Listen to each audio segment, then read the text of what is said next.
Good morning, everyone. We'd like to call the Corporate Services Committee to order in the County of Bruce on March the 1st, 2018. We welcome our online viewers this morning, and we'll move right into the agenda. And the first thing on the agenda is I need to remind everyone, of course, that it's our own responsibility to disclose any pecuniary interest that you may have on today's agenda.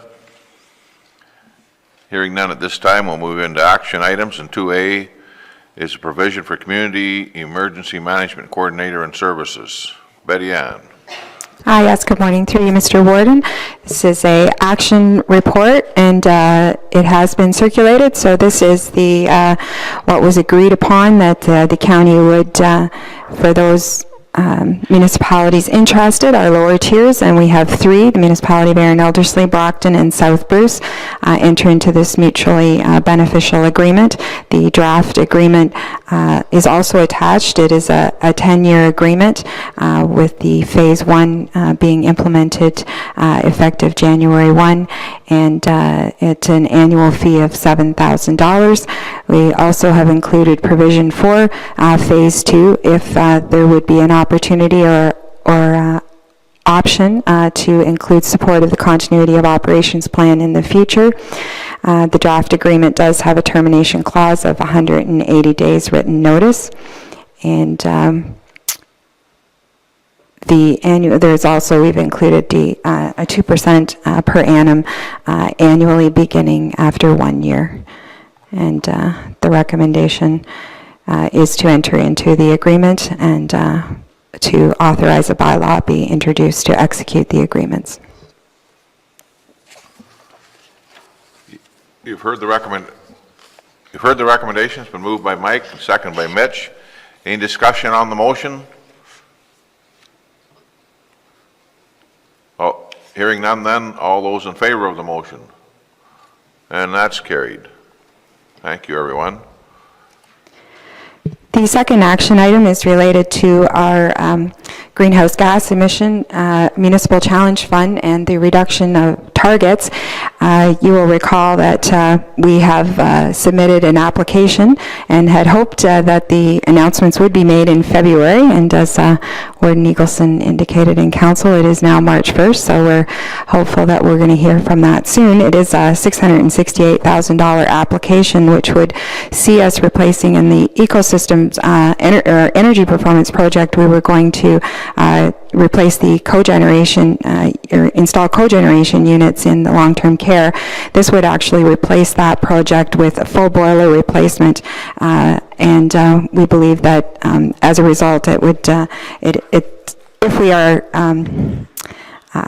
approved our challenge fund application, that it would be successful, and this would give us full equipment renewal and cost avoidance, and certainly offer a simpler mode of operation than the cogeneration unit, and is expected to lead to a reduction of greenhouse gas emissions. So this recommendation, in order, if we are approved, we do have to make this statement, and this is to adopt the municipal greenhouse gas emission reduction targets. And that is, yeah. Yeah, sorry. That is the recommendation. Oh, okay. It's on the screen as well. Moved by David, second by Ann. In discussion, Mike? Thanks, Mr. Warden. Betty Ann, is there, I haven't seen anywhere, but when we adopt these targets, is there any penalty for not meeting them? It's likely just going to be, well, you didn't meet them and you're not going to qualify for some grant, perhaps, or is there a, I guess? It's a very good question, and I will take that aside and bring that back for to report back to committee on that. Any other questions at this time? Hearing none, those in favor of the motion? And that's carried. Thank you. Moving on, Betty Ann. The next is the final lease renewal for the Cayley Street facility, and this is follows the the terms and conditions of the previous ones that we have brought forward. This is the final one, and it's the 5% increase over base, and this time no lease improvements were requested, and the recommendation is that the bylaw be introduced to execute that lease agreement. You've heard the recommendation. It's been moved by Milt, second by Robert. Any discussion on the recommendation? All those in favor of the recommendation? That's carried. Excellent, Betty Ann. The next item is in regards to our purchasing policy, and you'll recall that that was enacted in April of 2017, and in our audience today we have two members of the cross-functional team that worked tirelessly in bringing this in April. As part of that policy, and the agreement was that there would be a mandated review, a consultation further after the policy had been implemented, and they have completed that and have brought forward for committee a number of recommended changes to continue to promote eliminating our own red tape and to promote functionality. And as I indicated, in our audience today is Sherry Dillon and Jennifer Smith, who were very much involved with the other members of the team, and I know that they would be happy to answer any questions that you might have regarding it, and I can certainly assist with that as well. But I think they have done a great job, and also how they've captured the changes. And you'll recall it was brought forward first under our executive committee, under the direction of our CAO, who has provided considerable support of this project as well.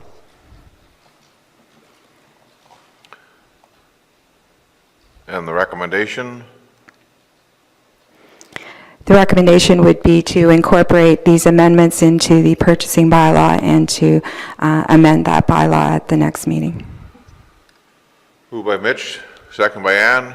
Any questions? Gee, I was hoping there'd be some questions for you ladies. You've done such a great job over there that no one's wanting to even question it. Come a long way on that in a short period of time, that's for sure. Good. Nothing further. We'll vote on the motion then that's been moved and seconded. All those in favor of the motion? And that's carried. And information items. There are 4 information items, and I'd be happy to answer any questions you might have regarding them. I did want to just verbally add for Council's information with regards to the small-scale value and value-added and commercial activities on farms, particularly of interest after the presentation this morning from the Ontario Federation of Agriculture. And the report is for information for a couple of reasons. Number one, we did adopt the tax rates and ratios. That report was brought to you in December for consideration. Unfortunately, the timing is interesting this year with the being advised, but then the regulation not being introduced. But you will recall that annually we look at those tax policies, and certainly that would be the case for the 2019. We would be able to bring that in. There is no limitation as to when that option can be introduced. I did want to mention, though, just what will form part of that 2019 review is certainly a look at as well the tax ratio, when they spoke with the recommendation today that it could be reduced from the current 25% to the 21%. What that would effectively do, as you will recall, our levy, we raise just under $45 million, and 2.7 of that is from the farmland, the 25% ratio. If we were to change that in 2018, that would shift approximately $410,000 to the other classes, which would predominantly be to your residential, just over $365,000, and the multi-res, the commercial, and the industrial. So I just wanted to bring that forward for your information as a follow-up, but all of that information will be provided when Council committee sits and reviews the tax policies for 2019. David? And Excuse me, and that would include farm residential as well, if not just, That's correct. So the residential, and there's a portion of the farm that's included in the residential. So just the residential, or just the farm portion is the 2.7 million. Any other questions on that information item? Moving on, Betty Ann. If there are any questions on any of the other information items, I'd be happy to address them. Otherwise, they are presented for your information today. I just had Go a ahead, question. Diane. So do you know in Ontario how many, the rural areas are actually reducing their farm ratio or considering it? Do you have any indication of that? There's been plenty of chatter on the email amongst my fellow treasurers, but at this point, locally, I've not heard. I'm within southwestern Ontario, but again, I think they're all in very similar position as to us, as far as the regulation being introduced and still being before their councils. Okay, thanks. I had a little bit of a chat with the Federation folks before they left, and they said they think there are 2 municipalities, counties that have made a change, and one was, the way they did it was a saw-off and met in the middle, so it wasn't 21, it was 22 and a half or something. Yeah.